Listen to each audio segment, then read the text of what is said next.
हम जैसी भावना करते हैं, हमारी हर भावना का परिणाम, हर भावना का फल हमें बहुत सारे विभिन्न क्षेत्रों में मिलता है।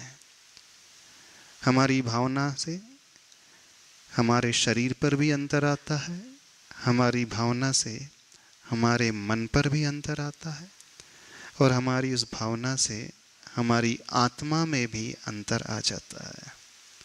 चाहे वो अच्छी भावना हो, चाहे वो बुरी भावना हो, चाहे वो सकारात्मक भावना हो, चाहे वो नकारात्मक भावना हो। इवन आज का विज्ञान भी, आज के डॉक्टर्स भी उसे स्वीकारते हैं कि भावना का फल कहाँ कहाँ और कैसे कैसे हमारे जीवन में पड़ता है। समझो इस बात को। आज वर्तमान में कई वैज्ञानिकों ने रिसर्च करके ये सिद्ध कर दिया, बिल्कुल सिद्ध कर दिया। जब हम डर के भाव से भरते हैं, डर की भावना को भाने में लगते हैं, जब हम चिंता की भावना को बार बार भाने लगते हैं, डॉक्टर्स कहते हैं उसी समय से हमारे भीतर बायोकेमिकल रिएक्शंस होना प्रारंभ हो जाते हैं। रासायनिक परिवर्तन और जैविक परिवर्तन और मानसिक परिवर्तन हमारे शरीर और मन में होने लगते हैं। जब व्यक्ति अंदर से कोई डर रहा है तो डॉक्टर से कहते हैं उस समय उसकी बॉडी में कुछ इस प्रकार के हार्मोन्स का सिक्रीशन होता है जिसे वो कहते हैं स्ट्रेस हार्मोन्स। उसका नाम उन्होंने दिया है कॉर्टिसोल। ऐसा नाम एड्रेनालाइन, ऐसे हार्मोन्स जो स्ट्रेस को पैदा करने वाले होते हैं, तनाव को पैदा करने वाले होते हैं। उन्होंने शोध करके ये सिद्ध किया जो व्यक्ति बहुत तनावग्रस्त रहते हैं, बहुत चिंता से भरे हुए रहते हैं, तो विशेष हार्मोन्स उनके शरीर में उसकी मात्रा बढ़ जाती है। तो ये जो स्ट्रेस हार्मोन्स होते हैं ये एक प्रकार से और भी ज़्यादा उसे टेंशन में लाते चले जाते हैं, उसकी एंजाइटी लेवल बढ़ाते चले जाते हैं, चिंता बढ़ाते चले जाते हैं, और धीरे धीरे वह व्यक्ति डिप्रेशन में, अवसाद में पहुंचने लगता है। डॉक्टर्स ने सिद्ध किया। और जब कोई व्यक्ति प्रेम की भावना से, करुणा की भावना से, क्षमा की भावना से अपने मन को भरता है, उस समय भी उसके शरीर में चेंजेस आते हैं। उस समय भी उसके शरीर में विशेष रूप से ऐसे हार्मोन्स का सिक्रीशन होता है जिसे कहा जाता है ऑक्सीटोसिन। जब भी हम वात्सल्य की भावना से भरते हैं उस समय वो ऑक्सीटोसिन हार्मोन्स का सिक्रीशन, जिसे वो लव हार्मोन भी कहते हैं। आपने सुना होगा डेयरी फार्म में गाय और भैंसों को इंजेक्शन दिया जाता है जिससे उनकी दूध की मात्रा बढ़ती चली जाती है। कौन सा इंजेक्शन दिया जाता है जानते हो? हाँ, क्योंकि गाय अथवा भैंस अथवा कोई भी लिविंग बीइंग दूध तभी देती है जब उसके अंदर वात्सल्य की भावना बहुत प्रबल होती है। जब गाय किसी बछड़े को जन्म देती है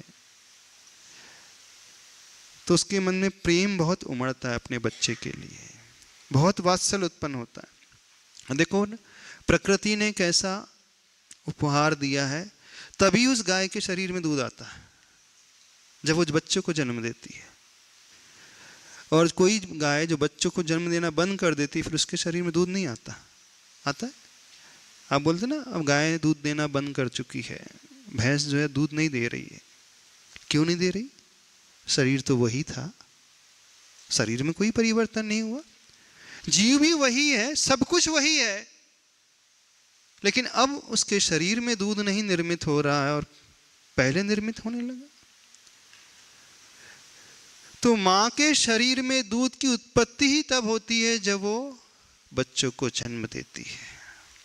प्रकृति ने ऐसा विधान बनाया है, और जिससे बच्चे का जन्म नहीं होगा तो वह दूध की उत्पत्ति नहीं होगी। तो बच्चे का जन्म हुआ अर्थात उस बच्चे के प्रति, उस बछड़े के प्रति तीव्र वात्सल्य की भावना उस जीव की पैदा होती है।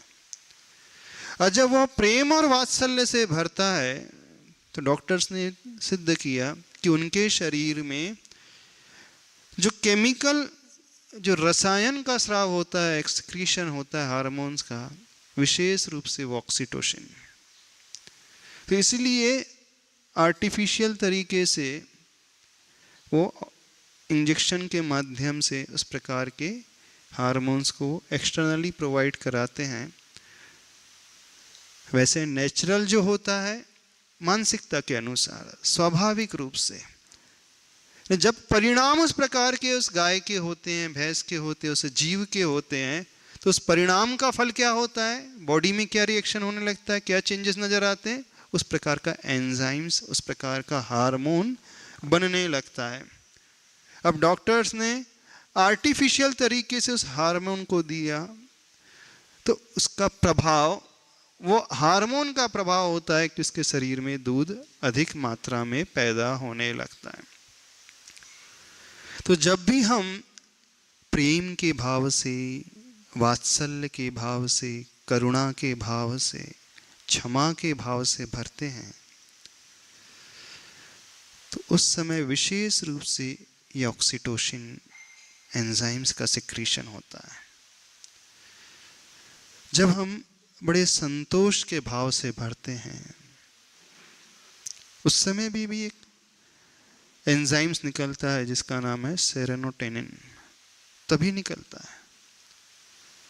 जब व्यक्ति बड़ा रिलैक्स फील करता है, दूसरों को प्रेरित करता है, जैसे आता है जैन शास्त्रों में कृत कारित और अनुमोदना, आप अच्छे कार्य के लिए दूसरों की अनुमोदना करते हो, प्रेरित करते हो, मोटिवेट करते हो कि आप ये कार्य करो, उसका उत्साह बढ़ाते हो, तो उत्साह बढ़ाने से हमारे ही शरीर में चेंजेस आने लगते हैं। उस समय विशेष रूप से जो हार्मोन निकलता है जिसका नाम है डोपामाइन, वह हार्मोन हमें एक रिलैक्सेशन की फीलिंग दिलाने वाला, एक आनंद की अनुभूति कराने वाला।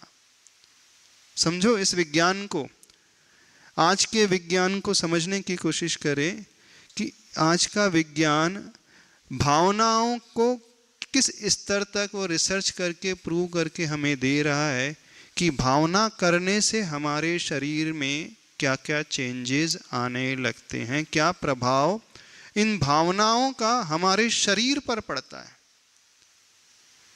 आपने यह भी देखा होगा जब व्यक्ति तीव्र क्रोध की भावना से भरता है तो क्या होता है, जब आपको बहुत तेज गुस्सा आता है, बताइए आपके शरीर में क्या चेंजेस होने लगते हैं। आंखें लाल होती हैं, हार्ट बीट्स बढ़ने लगती है ना, हृदय की गति तेज हो जाती है, ब्लड प्रेशर बढ़ जाता है ना, नसें जो एकदम फड़कने लगती है, मुट्ठी बनने लगती है, मांसपेशियों में खिंचाव होने लगता है। कब होता है, जब व्यक्ति एकदम तमतमा जाता है, उतावला होने लगता है, क्रोध की भावना से भरता है, अथवा चिल्लाने से लगता है, तो उसके शरीर में ये चेंजेस, ये परिवर्तन अपने आप नजर आने लगते हैं। और जब व्यक्ति एकदम क्षमा के भाव से भरता है तो उसके शरीर में क्या चेंजेस आ जाते हैं, तो भी परिवर्तन उसके शरीर में आते हैं। यानी जो हम सोचते हैं उसी के अनुरूप हमारे शरीर में भी, इवन सभी लोगों को सपने आते हैं ना, सपने आते हैं। आपने सपने में देखा कि चारों तरफ अग्नि लगी हुई है, वो अग्नि आपके घर को जला रही है, आपके बेडरूम तक आ रही है, आपके बेड तक आते चले जा रही है। अब ऐसा लग रहा है कि वह हम तक ही आने वाली है, और इतने में आपकी नींद खुल जाती है। तो क्या होता है उस समय? आपकी उस समय सांसों की धड़कन बहुत तेजी से चलती है। कई लोग एकदम चिल्ला जाते हैं, चिल्ला करके उठते हैं, फिर जैसे ही आँख खुलती है तो देखते हैं यहाँ तो कुछ है ही नहीं, ना अग्नि है, ना पानी है, कुछ भी नहीं है। तो वास्तविकता क्या थी? वहां ना कोई अग्नि, कुछ भी नहीं थी, लेकिन आपने सपने में यह देखा कि अग्नि हमें जला रही है, अग्नि हमारे निकट आ रही है। तो वैसी ही फीलिंग, वैसी ही भावना का परिणाम आपके उस ब्लड प्रेशर में पड़ने लगा, जबकि रियलिटी में कुछ भी नहीं था। ऐसे होता है कि नहीं होता? अथवा एक दूसरा उदाहरण देते हैं। सपनों में आप भोजन कर रहे हो तो कैसा लगता है? अच्छा लगता है, मुंह में पानी आ जाता है। और सपनों में आप सम्य शिखर जी की वंदना कर रहे हो तो कौन सा भाव आता है? जबकि रियलिटी में कुछ भी ना सम्य शिखर है, ना भोजन है, कुछ भी नहीं है। तो समझना, हमारा माइंड और हमारा शरीर सराउंडिंग में क्या हो रहा है, रियलिटी में क्या हो रहा है, इससे ज्यादा प्रभावित नहीं होता है।